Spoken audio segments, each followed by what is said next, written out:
Welcome to the AI Corner. I'm Mike Bailey, here to spotlight the people shaping New Zealand's AI future. In today's episode, we're speaking with Stephen Morison.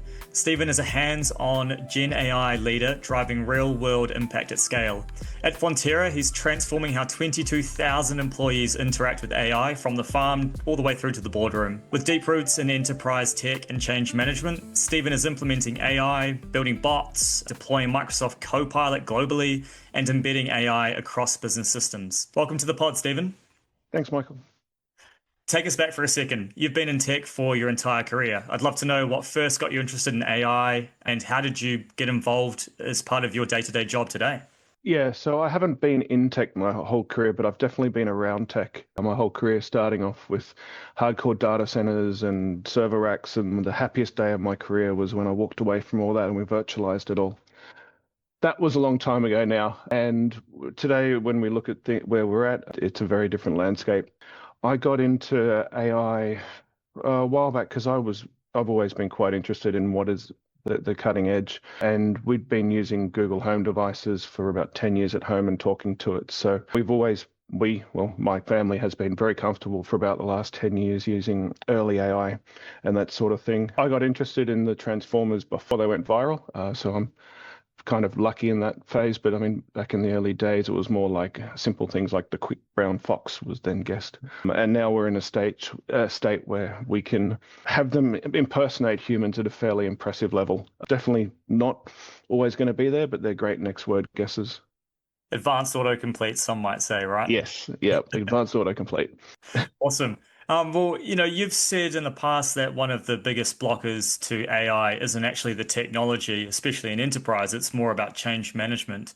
Why do you think that piece is so misunderstood to most businesses and in particular at enterprise levels?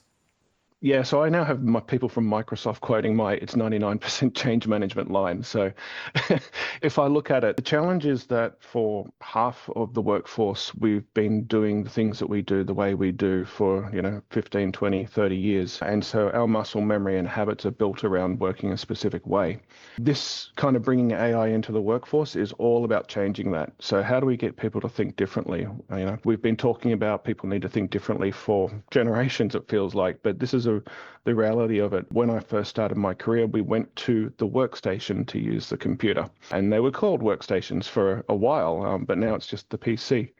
This is that kind of need to redo the way that we operate. We need to go and use AI in a deliberate, sensible way, and we need to do that by starting to bring it in to the way that we work. And it's really, really difficult. Back to what I was saying around, Google Home, and I've been chatting with it for 10 years. That helped me get in and ahead and stay ahead of where we are today, because I have already incorporated it into my ways of working, my home life.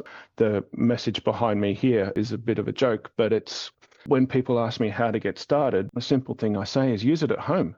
We studied my ways of working and why I was able to bring it in. It was because we were using it at home. And then not long after that, Microsoft and OpenAI came out with a study that said that 50% of early adopters were using it at home, got value at home, and then brought it into the workplace and were actively hiding their use. But it's a few years ago now. The key there is that the value piece. So we got value at home immediately from things like creating recipes, from finding things to do, and have been now quoted 1,000 times saying, how do I use it at home? And it's really simple. Things to do in Auckland with a 7-year-old girl that likes unicorns and rainbows that are free. So I haven't used Google for years to search in any deliberate way, because the AI-powered search engines will go and visit all the websites, Event Finder and all the others, and summarize all that information for me. So in 30 seconds, I've got a list of 5 things to do which are contextually relevant. And all I had to do was ask a bot. And now with voice mode, we don't even pick up the phone. We just talk to it. Other ways that you can use it at home. But the thing is, if you start experimenting at home with it, you reduce your fear of it. You're not going to make a big embarrassing mistake, which is going to upset you around your peers, although you will just make a silly one at home, and then your significant other will then just make fun of you, which will be an argument, and that's fine. You seem to be able to cope with that better. But once you do start working out the how, then you'll bring it into the office and you'll be like, oh, actually, no, I want it to do that. Or I want it to summarize my email for me today, or plan the meeting, or in the case of what I did in 6 minutes and 34 seconds earlier today, create a concept document for a project. Normally would have taken a couple of hours. So the productivity gains are real, and they're often quite qualitative, but when you start bringing it in at scale, it really does become measurable.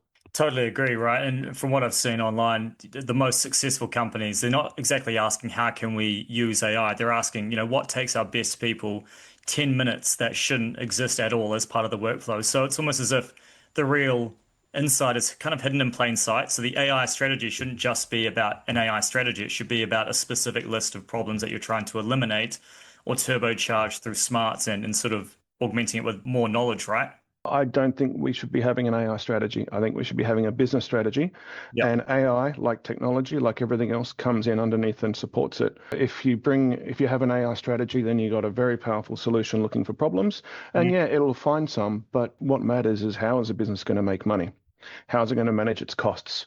What are the new products that we want to build? And then the question is, how can AI support that? Yeah, so fascinating indeed. So, I mean, you're skilling thousands of employees, and you've talked about how you lower the barriers of adoption, I suppose. But is that light bulb moment for most people at the company around, I'm going to use it at home because Stephen has told me to, or is there another way you kind of get AI into their hands, so to speak? Yeah, interesting. For those with school-age children, primary school-age children that haven't gone feral yet, the ones that seem to work is having the kids learn through play at home. So we do bedtime stories. We do cute AI-generated art to go with them. Children get to pick the stories, but it's normally Juliet and a plush toy unicorn sparkles, and they go on an adventure together. And then that becomes highly engaging, and then the children learn about it through play, which is kind of how do I introduce it at home? And yeah, for those that don't have children, you can plan your holiday. You've probably got spare money because you don't have children. So plan a holiday. For example, I want to go and spend 2 weeks in Paris, and you give it a whole bunch of ideas around the things that you want to see, the cultural events, kind of the food that you want, that sort of thing. Chuck it into a deep reasoning model and it'll go away and dutifully plan a holiday. My father just did that actually. So when he discovered the models, he was very happy. Would have been a huge unlock for sure. And I Yes. suppose at an enterprise organization, you've got all sorts of opportunities to look at different technologies. So there's going to be a shiny object kind of syndrome going on, perhaps. How do you think about cutting through the noise, or what would you recommend to other IT leaders about making tool selection and trying to find what really works for the specific business? Yeah, okay, there's a bit to unpack with that. So when it comes to general office workers, I would say if you're a Microsoft shop, use Copilot. It's going to get you 80% of the way there for very little effort. And Microsoft are embedding it into everything, so it just makes sense. And for that purpose, yeah, definitely that. When we start looking at enterprise tooling, it gets tricky. But what I would do is we have people coming to us daily and asking us how AI can solve a problem. We tend to agree, yes, they have a problem, but it's a data, people, or process problem first. And if you solve those, then bringing AI in later on will actually provide a lot more benefit. So some people liken it to the Swiss Army tool. It can be, but you're leaving opportunity on the table. You should be considering around what do your data products look like? And if you don't have a data product strategy, you might probably want to start there 5 years ago. And then also, start questioning the processes. Why are they there? Have we just been doing it this way for the last 15 years? Well, perhaps it's time to reevaluate that. And, is there a better way we could be doing it? And otherwise, you're just going to be having AI be very, very efficient at doing bad processes. So you're leaving opportunity. So does that mean that you've seen a number of problems come across your desk which people think AI can solve this, and in fact AI hasn't been the solution? It's been to either eliminate, reduce, adapt in some other way. I would say 95% of the opportunities that come across my desk, we push away and get them to do something else first. We're more than happy to come in, but we're in a situation where it's not going to get all the results. We want it to get all the results. So go away, tidy up what you've got, come back, and then we can really turbocharge it. Fascinating. And then I suppose when you think about when AI is applied to make improvements, ROI is always going to be important, right? But those success measures don't always need to be a dollar value or time reduction. Like, how do you think about success measures in the early stages of looking at the benefits of implementing AI? Great question. I think one of the things that we were sold on early on was that this would be easy to get quantitative data. It's when it comes to humans and the way humans work, we're all slightly different. So you end up with qualitative data, you don't end up with quantitative data. If you take the work trend index numbers, they're done at sufficient scale where you could consider them to be quantitative. We apply a 50% discount to those numbers and they're still impressive, so that we can have a realistic conversation around them. I don't think the question of are we going to have a cost out opportunity, I don't think is the right question. I think the right question is, now that we've got a workforce with more capacity, what can it do to make us more money? And by that, what I mean is in any enterprise, so not so much a small to medium business, but in an enterprise, you've got parts of it that are growing, you've got parts of it that are in a steady state.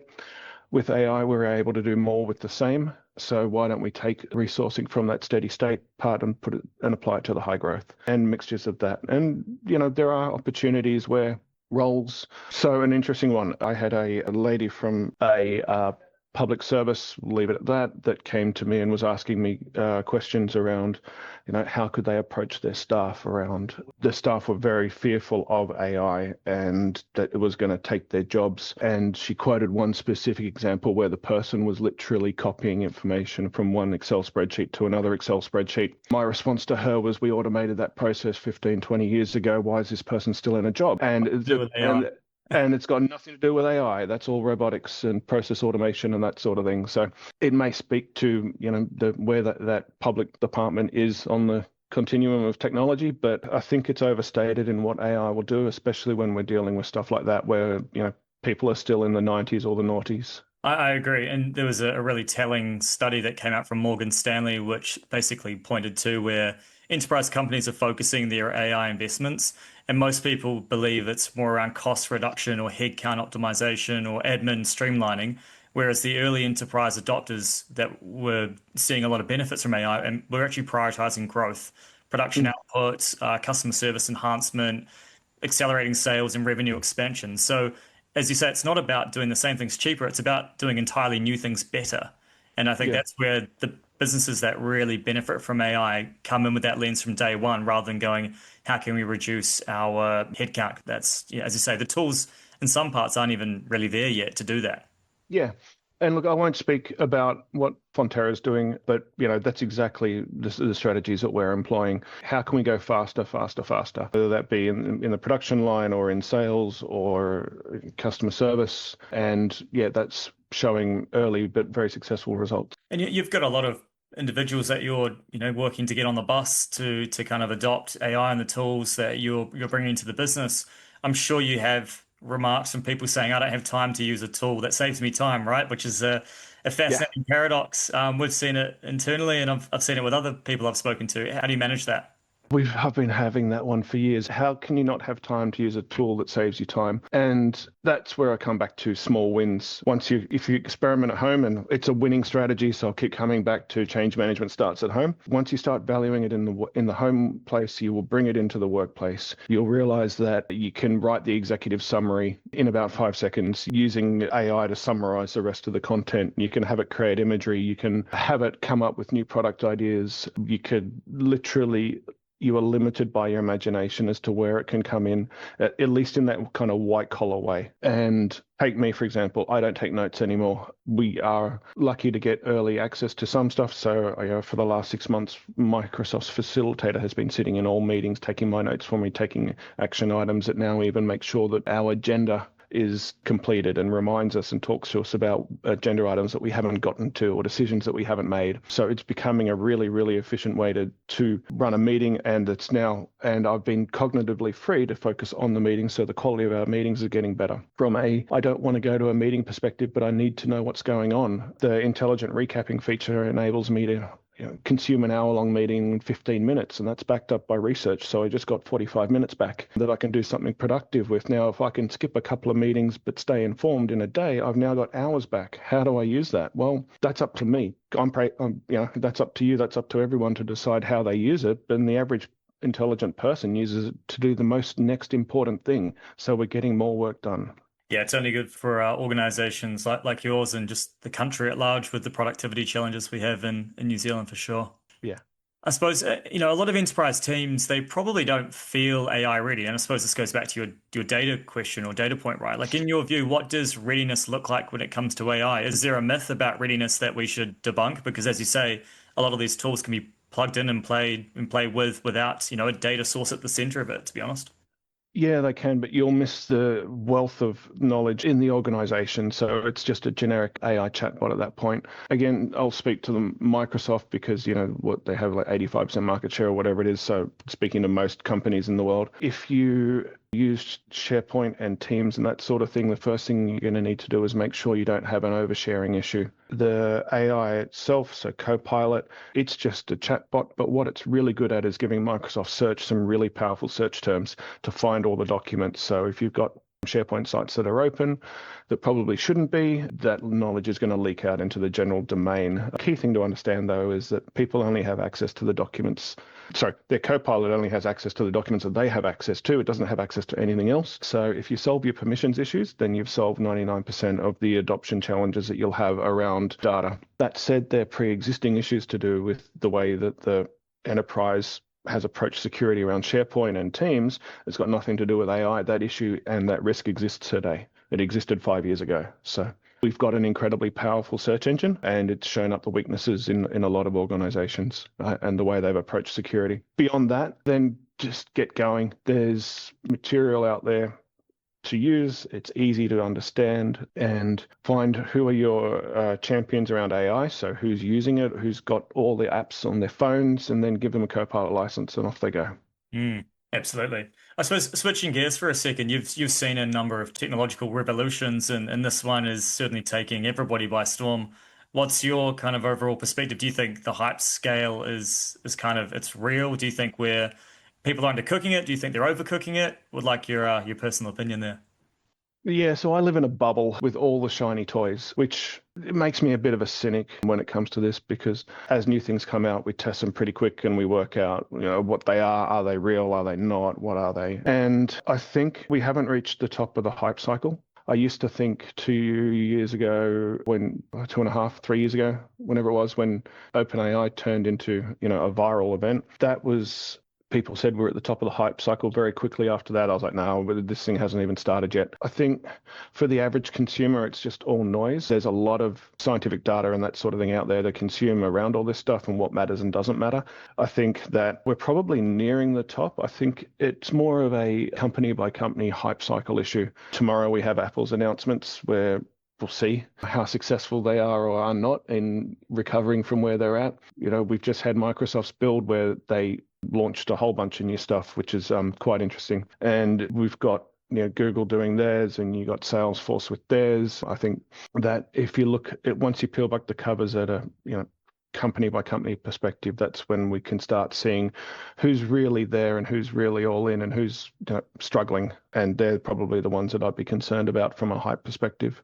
Yeah, it's fascinating times, right? Because we've never witnessed, multiple trillion-dollar companies with pretty high grossing margin businesses attacking the same opportunity simultaneously. That's quite crazy when you think about tech and AI in particular as being, deflationary as well as part of the technology stack and what goes into businesses these days. So it really is an arms race that, yesterday's kind of cutting edge technology quickly becomes a commodity pretty quick as people try to get up to speed in a new era.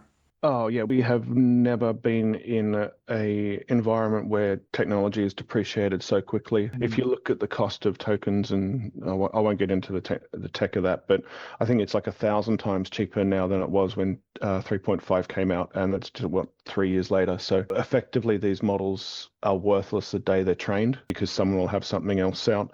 I think it's interesting from we can't keep training really, really expensive models perspective. We need to try new things, and that's where DeepSeek, November last year, came up with some interesting new ways of approaching that. Won't talk to what it really cost, don't really care. But what it did do is show that when you're in a resource constrained environment, like not being in Silicon Valley, you have to think about different ways of approaching problems. And they were really, really successful at it. And then everybody copied them and had their own versions of that, 3 months later. So clearly they did something right. Yeah, absolutely. I suppose where do you sit on the fence when it comes to the narrative that if all of the AI development sort of stopped today and we only had these models for forever and perpetuity, do you think we would still be in a pretty good place in a few years, or do you think that we still have a lot of room to run to really harness this technology to its full potential? I think it's going to take 10 years for the world to evolve. I think there's a certain group of individuals, and we're at the front of it, and that's fascinating and interesting. But even we haven't worked out how to use it all properly. I think if you look at that from Satya recently, he said they wrote 3 years worth of code in 1 year Mm. last year. That's kind of the speed that this stuff is going on. We are getting new features every day that we can't consume. Even if we pause them for a while, it would take a couple of years for everyone, well, for a critical mass to actually be on board and to be able to understand how to use things like a notebook LM style researching tool or deep research or data visualizations and things like that, or even getting people to chat with their bots first, which is, you know, okay to do, but when you're in an open plan office, if everybody's talking to their AI, what has that now done to that setting? And then how do we need to re-engineer buildings, well, buildings floors, to take that kind of voice first shift? Do we all move back into cubicles and little office spaces, and who knows? That's It fair. may be a return of the office. I'd never thought about what that means for the way that we might work or interact with each other in a physical space moving forward. That's a good point. The cubicles and the return of those would be a scary thing to see. Yeah, not advocating for it. Yeah. I mean, I was even reading some stats the other day that, there is 2.5 billion people globally who aren't online at the moment, but they're coming online at a quicker and quicker rate. And to think that we grew up in an internet era where we were using browsers and search bars and so forth, whereas these individuals are going to be AI native. So what does that mean? They're conversational in the first way they engage with the internet. They're speaking native language. It's far more intuitive. Like typing into a search bar is this sort of user experience that they just will think is so foreign and it's not built for them, I suppose. Yeah, I think if you take that New Zealand lens, yeah. But if you actually look at other parts of the world, take Asia, for example, they've been chatting with bots and being voice first with WeChat and everything with their friends for years. Mm. So I think it's more the Western world which is falling behind on this stuff. And kind of voice first has been the way that it's been, going back to the Google Home devices or take Alexa, voice first has been available for quite a while. Siri kind of didn't work, but the others, have been relatively successful. Yeah, so I suppose on the topic of New Zealand, what do you think New Zealand businesses are doing well when it comes to AI? I think there's a couple of things, but the one that has impressed me the most, there's a Christchurch-based company called Asako. Their business is training police services around the world. They've been doing this for several decades, so they're not new. But what is new is the way they're bringing lifelike avatars into training police to be better interviewers, to extract information from unwilling witnesses or traumatized victims or just difficult assailants. And I've seen some of the technology and it's scary good. I mean, its ability to blush or have lifelike body language where it's looking up to the left and right when it's thinking, and whether it's creating something false or recalling a memory. The quality of the AI avatars is just scary good, to the point where there are hairs on the ears of men and things like that. It's just phenomenal. And so if this sort of thing is able to improve the way police services work and investigations are run and done faster and better, that's got to be good for mankind and for the world. That's epic. I haven't heard of them. I have to check them out. No, they're completely flying under the radar. Very niche. So it is spelled, I keep forgetting this name. It's spelled OSACO Group. Awesome. I'll Yeah. definitely look them up. I suppose, and then on conversely, like what AI trend or shift do you think New Zealand businesses aren't ready for that they should be preparing for? I think I'll answer that differently. I think this is not a time to be taking a number eight wire approach to this. New Zealand, we have a productivity issue. Here's a tool which has an ROI with Copilot of around 2 minutes a day of use to cover the cost of it. It takes 6 minutes every time somebody searches for a document. So you've already covered the cost of it within the first search, because it'll pull back that document, in a minute or so or less. From a knowledge in the moment perspective, how do I recruit somebody? Well, it's got your knowledge base there and it can do it conversationally. If your enterprise is in a state where everything is a form to transact with other departments, the forms are confusing. Help me understand how to use this form, and it'll explain it to you. And now you don't spend half an hour getting it wrong, but you don't know that for a week because when it finally gets processed at the other end, they close it because you didn't have the right information. So now you've lost a week. So the productivity issues here are real. AI is a tool that can support solving all these sort of things, but we just need to start doing it. We need to stop being fearful of it. And I think we need those of my peers that, talk a big game about it, but, don't know how to start or are scared of it. And just have a coffee with me. I won't admit who you are and we can just get on and I can help you because I look at this as an opportunity to help New Zealand. My employer doesn't need more of me. Well, it does, but it doesn't at the same time. We're up and running and we started years ago. It's now time for New Zealand to catch up. Love it. Maybe we could set up Stephen's AI anonymous group. Stephen's AI anonymous group. Yeah, maybe not. We can work on the branding. Awesome. Appreciate you taking the time today, Stephen. Are you up for a 5-question quickfire round? Sure. All right, let's do it. ChatGPT, Claude, or Gemini? All of them. If you had to rank them. Look, ChatGPT is kind of the leader. Claude and Gemini are a close second, depends on what task you're doing. Awesome. This will be an interesting one to hear from you. Would you rather be building and selling into Europe or the US based on the regulatory environment? Neither. I'd much rather be building for Asia. They get it and they're embracing it and they've got AI first economies like Singapore. And so that's where my focus would be. And they have much larger addressable audiences. Excellent. Most overhyped AI trend right now? Video generation continues to be the sore point for me. Not sold on the quality?